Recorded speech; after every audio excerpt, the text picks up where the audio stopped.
नमस्कार, मैं doctor Sarita Swami, assistant professor, government Dungar college Bikaner. BA part first के प्रथम प्रश्न पत्र में हितोपदेश ग्रंथ का मित्र लाभ प्रकरण आता है। हितोपदेश में सर्वप्रथम मंगलाचरण करते हुए श्री नारायण पंडित कहते हैं, सिद्धि साध्ये सतामस्तु प्रसादातस्य धुर्जटेः जानवी फेन लेखा इव यन मूर्धनि शशिनः कला। यन मूर्धनि, जिस भगवान शंकर के ललाट पर शशिनः कला, शशि अर्थात चंद्रमा, शशिनः चंद्रमा की जो कला है, जानवी फेन लेखा इव, जानवी जन्नू की पुत्री अर्थात गंगा के फेन लेखा इव झाग की रेखा के समान, धुर्जटे जो जटा धारण करने वाले भगवान शिव के प्रसादात अनुग्रह से, उनकी कृपा से, सताम सज्जनों के साध्य जो इच्छित विषय है उसमें सिद्धि अस्तु, सिद्धि की प्राप्ति हो, पूर्णता की प्राप्ति हो। अर्थात जिन भगवान शिव के मस्तक पर, जो ललाट पर चंद्रमा की कला है, वह कला ऐसी प्रतीत हो रही है मानो गंगा के झाग की एक रेखा के समान हो, क्योंकि द्वितीया का चंद्रमा है, अतः एक रेखा के समान ही है। तो वह चंद्रमा की कला को उपमा दी है गंगा के जो झाग की रेखा के समान। गंगा को जटा में धारण करने वाले भी भगवान शिव ही थे, तो उन शिवजी की कृपा से सज्जनों और विद्वानों के कार्य में सफलता की प्राप्ति की कामना की है। यहाँ पर ग्रंथ का जब हम प्रारंभ करते हैं या ग्रंथ के मध्य और अंत में भी मंगलाचरण अवश्य करना चाहिए, ऐसी परंपरा है। मंगल करने से जो भी ग्रंथ लिखे जाते हैं, रचे जाते हैं, उन ग्रंथों का, शास्त्रों का प्रचार प्रसार होता है। उन ग्रंथों को पढ़ने वाले लोग वीरता से पूर्ण, दीर्घायु एवं बुद्धिमान भी होते हैं। इसी परंपरा का निर्वाह किया है यहाँ पर कवि ने, और अपने अभिष्ट की प्राप्ति हेतु श्री नारायण पंडित ने यह मंगलाचरण किया है। यहाँ भगवान शंकर की स्तुति से साध्य यानी हितोपदेश जो ग्रंथ है उसकी सिद्धि निर्विघ्न हो, कोई बाधा न आए, ऐसी कामना की गई है। श्री नारायण पंडित ने जो मंगलाचरण का प्रारंभ है वो सिद्धि जैसे शुभ शब्द से किया है। यहाँ कुछ विशेष शब्दों का, विशेष पदों का प्रयोग किया गया है। उनमें प्रथम है जानवी, यह गंगा का पर्याय है। कहा जाता है कि भगीरथ अपने 60,000 पूर्वजों के जो मोक्ष प्राप्ति के लिए गंगा को पृथ्वी पर ला रहे थे, कि मार्ग में उस गंगा के द्वारा जन्नू ऋषि के आश्रम को निर्जन देखकर उनकी कुछ सामग्री को अपने साथ बहा लिया गया। जन्नू को जब यह ज्ञात हुआ, जब वो स्नान करके अपनी कुटी में आए, उन्हें ज्ञात हुआ कि ये गंगा ने उनके सारे सामान को ले गई है, बहा ले गई है, तो वो क्रोधित होकर गंगा को पी गए।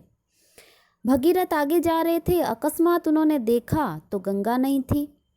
वे जन्नू के निकट जाकर प्रार्थना करने लगे कि आप गंगा को छोड़ दें। उनकी प्रार्थना पर जन्नू ने अपनी जंघा से गंगा को प्रकट किया। इस प्रकार जन्नू से उत्पन्न होने के कारण गंगा का नाम जानवी पड़ा। यहाँ इस श्लोक में जानवी फेन लेखा इव, तो यहाँ उपमा अलंकार है। चंद्रमा की कला को गंगा की झाग की रेखा के समान बताया गया है। तो यहाँ मंगलाचरण के द्वारा कवि ने ग्रंथ की निर्विघ्न समाप्ति की कामना की है। अब ग्रंथ का प्रयोजन बता रहे हैं, क्योंकि किसी भी ग्रंथ के प्रारंभ में अनुबंध चतुष्टय की एक पालना है। उसी पालना के अंतर्गत प्रयोजन को बताते हुए श्री नारायण पंडित कहते हैं, श्रुतो हितोपदेशोऽयं पाटवं संस्कृतोक्तिषु वाचाम सर्वत्र वैचित्र्यम नीति विद्याम ददाति च। यह इस ग्रंथ को पढ़ने का क्या प्रयोजन है, हम क्यों पढ़ें इस ग्रंथ को, या यह ग्रंथ क्यों लिखा गया है, किस उद्देश्य को लेकर लिखा गया है। अयम हितोपदेश श्रुतः, श्रुतः यानी गुरुमुख से सुना हुआ है, गुरुमुख से यह हमने सुना है, पढ़ाया गया है। अयम यानी यह, हितोपदेश, हितोपदेश नामक ग्रंथ, संस्कृत उक्तिषु, संस्कृत भाषा के जो उक्ति है, कथन है, उनमें पाटवम चतुराई, चतुरता, और सर्वत्र सभी स्थानों पर, सब विषयों में, वाचाम वैचित्र्यम, वाणी की विचित्रता को, विचित्रता से तात्पर्य नए नए अर्थ के प्राप्ति के लिए, नीति विद्याम च, और नीति ज्ञान को, नीति ज्ञान साम दान दंड भेद, जो सभी प्रकार के नीति ज्ञान है, उसको भी ददाति, प्रदान करता है। अर्थात यह जो गुरुमुख से सुना हुआ यह हितोपदेश ग्रंथ है, वह संस्कृत बोलने में चतुरता प्रदान करता है, संपूर्ण कार्यों में सभी स्थानों पर वाणी की विलक्षणता को प्रदान करता है, साम दान भेद और दंड रूपी नीति शास्त्र के ज्ञान को हमें प्रदान करता है। तो इस पद्य में काव्य प्रयोजन बताया है हमें, क्योंकि प्रयोजनम अनुद्देश्य मंदो अपि न प्रवर्तते, अर्थात बिना प्रयोजन के कोई मंदमति भी, कोई कम बुद्धि वाला व्यक्ति भी किसी कार्य में प्रवृत्त नहीं होता है। हम कोई भी काम करते हैं तो हमें ये पता होता है, या हम उस कार्य में प्रवृत्ति तभी होती है जब हमें ये लगे कि हाँ, इस कार्य को करने से हमें कुछ प्राप्ति होगी। तो वैसे ही इस ग्रंथ को हम क्यों पढ़ें, इस हेतु उन्होंने प्रयोजन बताया है कि इस ग्रंथ को पढ़ने से हमें क्या क्या प्राप्ति होती है। अतः ग्रंथकार जो श्री नारायण पंडित है, वो अपने ग्रंथ का प्रयोजन बता रहे हैं कि इस ग्रंथ को पढ़कर जो अध्येता है, जो पाठक है, उसको 3 प्रकार के लाभ होते हैं। पहला लाभ तो बताया है संस्कृत भाषा में पारंगति, जो उन्होंने कहा है संस्कृत उक्तिषु पाटवम, यानी संस्कृत भाषा में हमें पारंगति प्राप्त होती है, भाषा का ज्ञान होता है, किस कार्य में और किस स्थान पर हम किस प्रकार की भाषा का प्रयोग करें, हमसे कोई गलती न हो, वह चतुराई हमें प्राप्त होती है। दूसरा उन्होंने प्रयोजन बताया कि समस्त अन्य भाषाओं या बोलियां जो है, पाली, प्राकृत, अपभ्रंश आदि, उनमें अर्थ की विचित्रता प्राप्त होती है। क्या कहा इन्होंने, वाचाम सर्वत्र वैचित्र्यम, सर्वत्र यानी सभी स्थानों पर, सभी कार्यों में, सभी भाषाओं में हमें वाणी की विचित्रता प्राप्त होती है, हमें उसका अर्थ का ज्ञान भी होता है। और तीसरा इन्होंने बताया नीति विद्याम ददाति च, नीति विद्या की प्राप्ति होना, नीति से राजनीति, व्यवहार नीति आदि समस्त नीति का ग्रहण होता है। ये प्रयोजन बताने के पश्चात ग्रंथकार विद्या की प्रशंसा कर रहे हैं कि अजरामरवत प्राज्ञो विद्याम अर्थम च चिंतयेत गृहीत इव केशेषु मृत्युना धर्मम आचरेत। प्राज्ञः यानी बुद्धिमान व्यक्ति, अजरामरवत, अजर यानी वृद्धावस्था से रहित, और अमर यानी मृत्यु से रहित के समान, विद्याम यानी विद्या को, जो शास्त्र ज्ञान है, कला है, उनको, और अर्थम यानी धन के विषय में, चिंतयेत चिंतन करे, उसे प्राप्त करने के विषय में सोचे, उसे प्रयास करे, और मृत्युना यानी मृत्यु के द्वारा, काल के द्वारा, यमराज के द्वारा, केशेषु गृहीत इव, केशेषु यानी हमारे बालों को, गृहीत इव, इव यानी मानो पकड़े हुए है या पकड़े हुए के समान, धर्मम आचरेत, धर्म का आचरण करे। 2 बातें यहाँ बताई है कि विद्या और धन का जब हम संग्रह करें, प्राप्त करें, उसका प्रयास करें, विद्या प्राप्ति का और धन प्राप्ति का, उस समय बुद्धिमान व्यक्ति वही है जो यह सोचे कि मैं अजर हूँ और अमर हूँ। तो बुद्धिमान मनुष्य स्वयं को अजर और अमर मानकर विद्या और धन का संग्रह करे। लेकिन धर्म का आचरण बिल्कुल इसकी विरोधी बात सोच के करे कि हम मृत्यु ने हमारे बाल पकड़ रखे हैं, अर्थात मृत्यु हमारे पीछे ही है, कभी भी आ सकती है, प्रत्येक क्षण कभी भी, ऐसा समझकर हमें सदा सर्वदा सचेत होकर प्रतिक्षण धर्म का आचरण करें। अर्थात विद्योपार्जन, धन संग्रह और धर्माचरण प्रतिक्षण करता रहे, एक भी क्षण व्यर्थ न जाने दें। तो नारायण पंडित कहते हैं कि बुद्धिमान मानव विद्या, धन और धर्म को अर्जित करते हुए दो बातों का ध्यान रखे। पहली बात क्या है? विद्या और धन को प्राप्त करने के लिए कि प्राज्ञ यानी बुद्धिमान मनुष्य धन और विद्या को ग्रहण करते समय स्वयं को अजर यानी वृद्धावस्था से रहित और अमर समझे।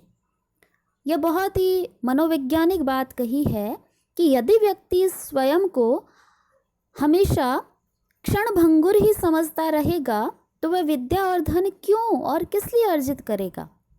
इसलिए स्वयं को नित्य और वृद्धावस्था से रहित समझते हुए विद्या और धन का उपार्जन करे, इसी से मनुष्य विद्वान व धनी बन जाएगा।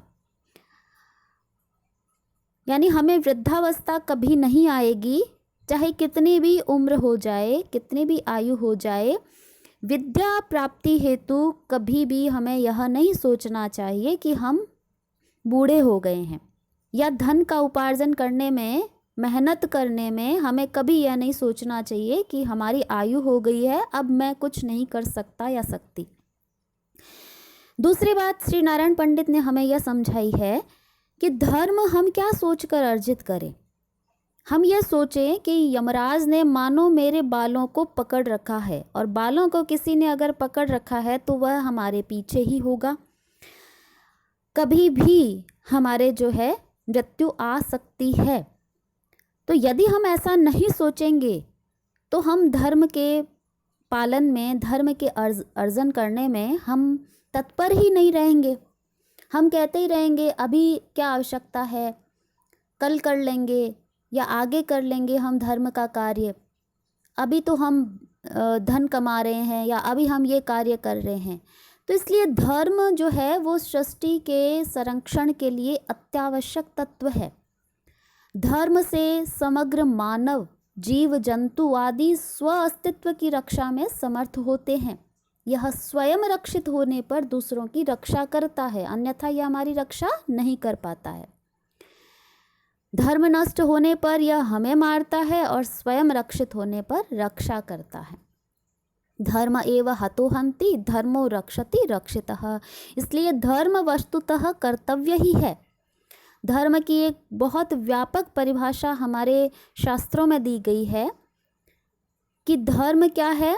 या तो अभ्युदय निश्रेय सिद्धि सधर्म, ऐसे कार्य जिसके करने से हमारी इहलौकिक यानी भौतिक और पारलौकिक यानी मृत्यु के उपरांत या परलोक संबंधी जो उन्नति होती है वह धर्म है, और ऐसा कार्य हमारा कर्तव्य है।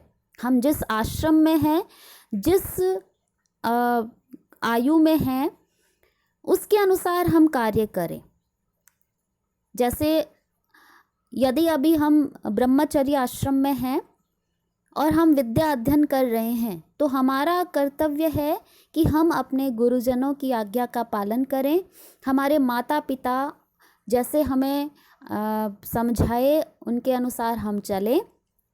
अपने पढ़ने में, अपने अध्ययन में किसी भी प्रकार की लापरवाही न करें, यही हमारा कर्तव्य है। और इस कर्तव्य को करना ही धर्म है, अन्य कोई धर्म नहीं है। अतः धर्म को तो हर क्षण करते रहना चाहिए। यह परलोक में भी हमारी उन्नति करता है। यह सोचकर तथा मृत्यु को समीप जानकर धर्मार्जन करे। तो यहाँ गृहीत इव केशेषु बाल ग्रहण किए हुए हैं, मानो ऐसा प्रतीत हो रहा है। तो यह इव जो यहाँ पर है वह उत्प्रेक्षा अलंकार का हो गया है, संभावना की गई है, इसलिए यहाँ उत्प्रेक्षा अलंकार है। अग्रिम में फिर विद्या की प्रशंसा की है। सर्वद्रव्येषु विद्येव द्रव्यम आहुर अनुत्तमम अहार्यत्वात् अनर्घ्यत्वात् अक्षयत्वात् च सर्वदा। विद्या कैसी है कि अहार्यत्वात्, इसका किसी के द्वारा अपहरण नहीं किया जा सकता, चुराया नहीं जा सकता। इस कारण से अनर्घ्यत्वात्, बहुमूल्य होने के कारण, सर्वदा यानी सभी स्थानों पर, सभी समय, सभी काल में, अक्षयत्वात्, विनष्ट नहीं होने के कारण, नाश रहित है, विनाश रहित है यह। इन सब विशेषताओं के कारण सर्वद्रव्येषु, समस्त सभी प्रकार के वस्तुओं में, सभी प्रकार के धनों में, विद्या एव, विद्या ही, ज्ञान ही, अनुत्तमम, उत्तम कोटि का, उत्कृष्ट कोटि का, द्रव्यम इति आहु, द्रव्यम यानी धन है, इति आहु ऐसा विद्वान कहते हैं। आपने छोटी क्लासेस में भी पढ़ा होगा कि विद्या ऐसी है, सरस्वती की जो कृपा ऐसी है कि वह कभी चुराया नहीं जा सकता। अपूर्व को अपि कोशो अयम विद्यते तव भारती, व्ययतो वृद्धिमायाति क्षयमायाति संचयात्। वही भाव यहाँ पर इस श्लोक में कवि ने कहा है कि अहार्यत्वात्, विद्या को सर्वोत्तम धन बताया है और इसकी श्रेष्ठता के उन्होंने 3 कारण बताए।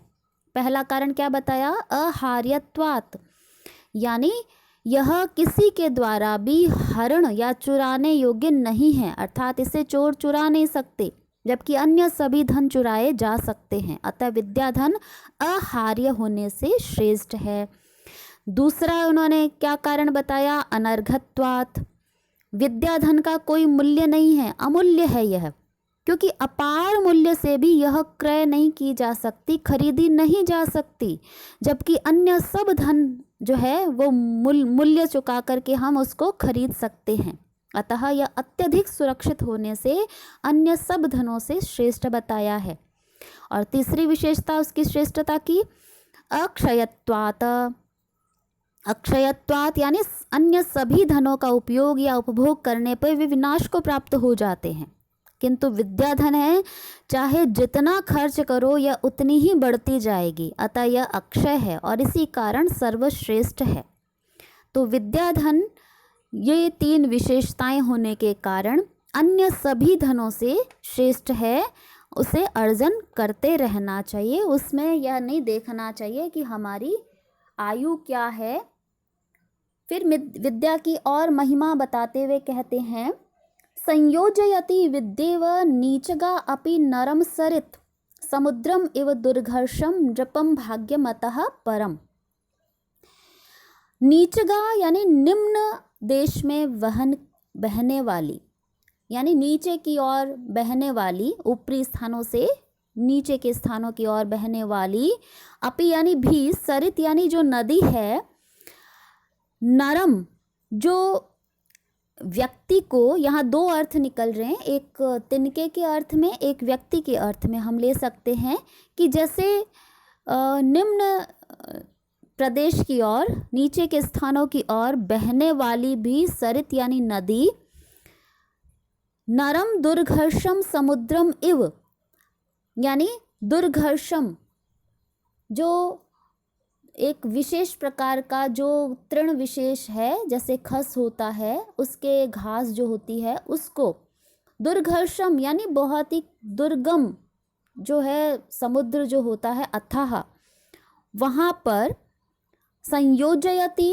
उससे मिला देती है, यानी तिनके को भी सागर तक पहुँचा देती है। उसी प्रकार जो विद्या है, विद्या उसी प्रकार नीचगा अपि विद्याम, जो नीच को प्राप्त हुई विद्या भी, नरम उस मनुष्य को, दुर्घर्षम जो बहुत ही दुष्प्राप्य है, ऐसे नृपम संयोजयति, राजा से मिला देती है, अर्थात राजा के स्थान तक उसे पहुंचा देती है। अतः परम भाग्यम, इससे आगे उसका भाग्य है। अर्थात क्या कहा, नीचगा अपि सरित, नीचे की ओर बहने वाली जो नदी है, नरम दुर्घर्षम, जो एक तिनका विशेष है, नल नामक या खस का जो तिनका है, एक तिनके की इतनी सामर्थ्य नहीं है कि वह समुद्र तक जाकर मिले, लेकिन नदी का जब संयोग हो जाता है तब वह तिनका भी उसके लिए दुर्गम स्थान है, समुद्र, वहाँ तक जाकर पहुँच सकता है। तो नरम दुर्घर्षम, उस नल नामक तिनके विशेष को, दुर्घर्षम दुर्गम समुद्रम, समुद्र को संयोजयति मिला देती है। वैसे ही नीचगा अपि विद्या, निम्न व्यक्ति को या नीच व्यक्ति को प्राप्त हुई विद्या भी नरम, उस मनुष्य को, दुर्घर्षम दुष्प्राप्य, उसके लिए बहुत ही कठिन है एक राजा के पास पहुंचना या उस दरबार में किसी स्थान को प्राप्त करना, तो उस नरम मनुष्य को दुर्घर्षम दुष्प्राप्य नृपम संयोजयति, राजा से मिला देती है। अतः परम भाग्यम, इससे आगे उसका भाग्य है। तो विद्या जो है वो निम्नतम व्यक्ति को भी महान की उपलब्धि करा देती है, अर्थात विद्या को धारण करने पर नीच मनुष्य भी अकल्प्य वस्तु, यानी जिसने कल्पना भी नहीं की है, ऐसी वस्तु या व्यक्ति को प्राप्त कर लेता है। जैसे वन में जीर्ण शीर्ण होकर नष्ट होने वाला तृण जो है या लकड़ी है कोई, वह भी जब नदियों को प्राप्त कर लेते हैं तो वे महासागर तक पहुंच जाते हैं। अतः विद्या उन्नति कारिणी है, यह श्रेष्ठ भाग्य रूप है, ऐसा जानना चाहिए।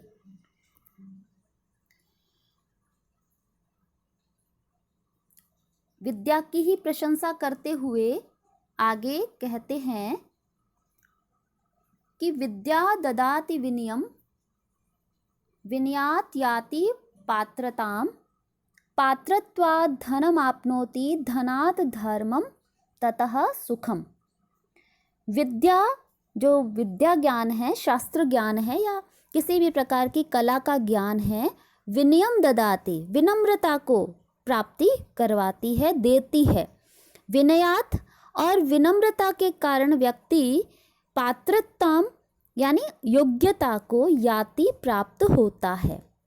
पात्रत्वात्, योग्यता को प्राप्त होने से, विश्वास पात्रता को प्राप्त होने से, धनम आपनोति, धन की प्राप्ति करता है, आपनोति प्राप्त करता है, और धनात्, धन से, धर्मम, धर्म के कार्य करता है, आपनोति यानी प्राप्त करता है, और ततः, ततः से मतलब उस धन से जब धर्म किया तो उस धर्म की प्राप्ति से सुखम आपनोति, सुख की प्राप्ति करता है। तो एक आपनोति क्रिया इस सब के साथ लगेगी। तो विद्या ददाति विनयम, विद्या यानी शास्त्र ज्ञान, विनयम ददाति, विनम्रता की प्राप्ति करवाता है या विनम्रता को प्रदान करता है। विनयात, विनम्रता से व्यक्ति पात्रताम याति, योग्यता को प्राप्त होता है, योग्य स्थान की प्राप्ति करता है, और पात्रत्वात्, योग्यता प्राप्त करने से धनम आपनोति, धन की प्राप्ति करता है, धनात् धर्मम, धन से धर्म की, और ततः, ततः यानी उस धर्म से सुखम आपनोति, सुख की प्राप्ति करता है, उसे पारलौकिक सुख मिलता है और इहलौकिक भी सुख मिलता है। इस भौतिक सुखों की भी प्राप्ति होती है और पारलौकिक सुखों की भी प्राप्ति होती है। तो मानव का अंतिम लक्ष्य क्या है? सुख की प्राप्ति। वह ऐहिक और पारलौकिक दो प्रकार का हो सकता है। विद्या इन दोनों प्रकार के सुखों को प्रदान करने वाली है। अतः श्री नारायण पंडित कहते हैं कि सुख प्राप्ति का मूल विद्या ही है, क्योंकि विद्या से विनय या विनम्रता की प्राप्ति होती है, विनम्रता से उसमें पात्रता आती है, पात्रता से व्यक्ति धन को प्राप्त करता है और धन से धर्म को प्राप्त करता है, क्योंकि विद्या से उनमें विनय पात्रता दोनों पूर्व में ही प्राप्त हो गए हैं। अतः धर्म यानी धर्म की पूर्व में हमने परिभाषा की थी कि जो मर्यादित कार्य है उसका पालन करना, अपने कर्तव्यों का पालन करना, वही धर्म है। तो ऐसे धर्म के कार्यों से इस संसार में और परलोक में दोनों को सुखों को वो प्राप्त करता है। अब इस श्लोक में मनोवैज्ञानिकता भी है कि संसार में वही व्यक्ति दुखों को प्राप्त करता है जिसने कोई गलत कार्य किए हों, किंतु जिसने कोई भी अनुचित कर्म नहीं किया है तो वह दुखों को प्राप्त हो ही नहीं सकता, क्योंकि वह जानता है कि उसने अच्छे कार्य किए हैं, अतः मन में कभी भी ग्लानि नहीं आ सकती है। अथवा हम यूँ कहें कि यदि हम अपना कर्तव्य भली भांति करते रहेंगे तो हमें निरंतर उन्नति की ही प्राप्ति होगी। हम अपने माता पिता गुरुजनों का आदर करेंगे, हम अपने अध्ययन को भी सम्यक रूप से पूरी ईमानदारी से यदि करेंगे तो हमें कभी असफलता की प्राप्ति होनी ही नहीं है। और जब हम असफल नहीं होंगे तो सुख तो स्वयमेव ही प्राप्त हो जाएगा। तो इसी बात को यहाँ पर इन्होंने बताया है कि वह सब विद्या से ही व्यक्ति प्राप्त करता है। अगले श्लोक में फिर जो है कवि ने ये विद्या की ही प्रशंसा की है कि विद्या शस्त्रंच शास्त्रंच द्वैविद्ये प्रतिपत्तये आद्या हास्याय वृद्धत्वे द्वितीया आद्रियते सदा। विद्या है वो दो प्रकार की होती है। कौन सी? शस्त्र विद्या और शास्त्र विद्या। तो शस्त्रम च शास्त्रम च विद्या। विद्या कैसी है? पहली तो शस्त्र यानी शत्रुओं के से अपनी रक्षा के लिए जो तलवार इत्यादि हम शस्त्र विद्या जो जानता है सैनिक या कोई राजा इत्यादि। शास्त्रम यानी शास्त्रों को पढ़कर, कैसे? लोक शासन के लिए जो विधि निषेध जो जिसमें लिखे हैं, ऐसे जो कानून या जो ऐसे नियमों वाले जो ग्रंथ है, ऐसे वाक्यों वाली समूह वाली शास्त्र विद्या। द्वे विद्ये प्रतिपत्तये, ये दोनों विद्याएं प्रतिपत्ति यानी ज्ञान के लिए, गौरव के लिए होती है। चाहे शस्त्र में कोई निपुण है तब भी उसे ज्ञान होता है, साथ ही समाज के लिए, सब के लिए आदर का पात्र होता है, गौरव का पात्र होता है। और यदि कोई शास्त्रों में निपुण है, विद्वान है, तब भी जो है उसका ज्ञान है और समाज में वह गौरव की अनुभूति करता है। तो दोनों विद्याएं कैसी है? ज्ञान और गौरव के लिए। द्वे विद्ये प्रतिपत्तये, दोनों विद्याएं ज्ञान और गौरव के लिए होती है। लेकिन उनमें अंतर क्या है, उस डिफरेंस को बता रहे हैं। आद्या हास्याय वृद्धत्वे, आद्या यानी पहली, पहली कौन है? शस्त्र विद्या। तो प्रथम जो है पहली शस्त्र विद्या है। वृद्धत्वे, जब वृद्धावस्था आ जाती है तो हास्याय, उपहास का पात्र हो जाता है वह, या उपहास के लिए हो जाती है वह विद्या। यानी जब वृद्धावस्था आती है तो उसका शरीर इतना सक्षम नहीं रहता कि वह उस अपनी तलवारबाजी या अन्य कोई अपनी जो शस्त्र विद्या है उसका प्रदर्शन कर सके। तो उस समय यदि वह शस्त्र विद्या का प्रदर्शन करेगा तो वह उपहास का पात्र हो जाएगा। लेकिन द्वितीया, द्वितीया आद्रियते सदा, द्वितीया यानी दूसरी कौन सी है? शास्त्र विद्या। शास्त्रों का ज्ञान यदि है तो सदा यानी हमेशा, हमेशा यानी जब उसने ज्ञान प्राप्त किया है, चाहे वह बाल्यावस्था हो, चाहे युवावस्था हो, चाहे वृद्धावस्था हो, हमेशा, सदा यानी हमेशा, आद्रियते आदर की जाती है, आदर की दृष्टि से देखी जाती है, आदर को भी प्राप्त होती है। तो यहाँ पर क्या कहा? शस्त्रम च शास्त्रम च, चाहे शस्त्र विद्या है चाहे शास्त्र विद्या है, विद्या भवति, ये दोनों विद्या ही होती है। द्वे विद्ये प्रतिपत्तये, ये दोनों विद्याएं ज्ञान और गौरव के लिए होती है। आद्या, लेकिन उनमें प्रथम जो है शस्त्र विद्या, वृद्धत्वे, वृद्धावस्था आने पर हास्याय, उपहास के लिए हो जाती है। द्वितीया आद्रियते सदा, लेकिन दूसरी अर्थात शास्त्र विद्या हमेशा आद्रियते, आदर की ही पात्र होती है। तो यहाँ मुख्य रूप से विद्या के जो दो भेद बताए हैं कि शस्त्र विद्या है और शास्त्र विद्या है। है दोनों ही विद्या। शस्त्र विद्या से अपनी और अपने राष्ट्र की रक्षा हम करते हैं, किंतु वृद्धावस्था जब आती है तब यह शस्त्र विद्या एक तरह से कुछ कम हो जाती है, निष्फल नहीं कहेंगे उसे, कुछ कम हो जाती है, हम उतना प्रदर्शन नहीं कर पाते हैं, क्योंकि यह विद्या तो जब तक शरीर में पूर्ण शक्ति रहती है तभी तक सफल है।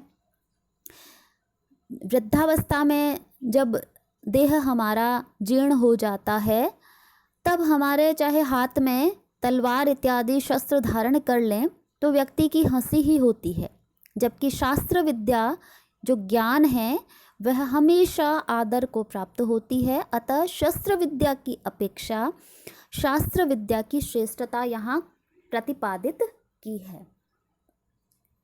तो आज के लिए हम इतना ही